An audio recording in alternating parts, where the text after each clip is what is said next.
Good morning mga labs. Ayan, tara. Pasyalan natin yung mga tanim-tanim natin mga labs. Ayan, sa kasagsagan ng bagyo mga labs. Ayan. Sa akin ko, nilagyan ko ng tukod oh.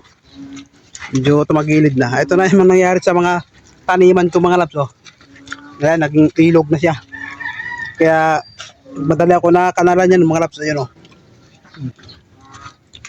Yung ating yung plat natin na tapyasan. Pero okay lang yan kasi marami naman akong punlang talong. At dito ay isa pa. Di pa natapos. Ito naman yung aking mga patola. Ayan. Itong tubig na ito mga labs ay galing yan dun. Sa Pioneer. Kaya bumubulwak ang tubig dyan. Mamaya nga eh tatambahan ko dito ng ano to eh. Lupa. Diyan oh. Kasi naagos talaga ang tubig dito. Hindi ko na ibaba yung ano eh. Yung yero. Ayan. Kung may nababa ko sana yan.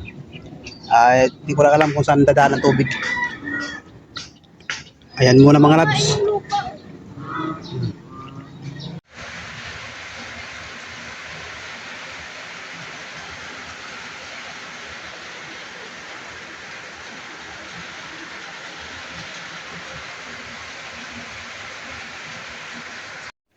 Ayan mga labs. So ito kay Kinamang Dan dito mga labs.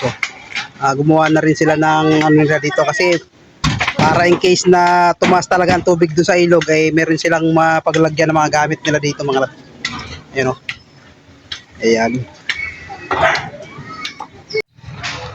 Ito yung mga halaman na naka-ready na for transplant yan. Yung dadalhin natin sa school. Nandito pa yung iba o. So, tsaka yung aking mga punlang talong ngayon ano nga sila dahil sa lakas ng ulan. So, nare-ready ko na rin mga labs yung kubo ko dito mga labs. Ayan o. So ayusin ko pa nga ito. Lagyan ko ng kawayan dyan kasi minadali ko lang ito mga labs. Paggawa ay na-stack ang tubig. Tsaka yung mga kakahoy ko mga liko-liko pa. Kaya yan in case of kailangan mag-evacuate talaga ay dito ko ilalagay ang aming mga gamit. Ayan o, medyo kalat-kalat pa. Ayusin ko na lang yung mamaya. Ayan lang labs. Salamat.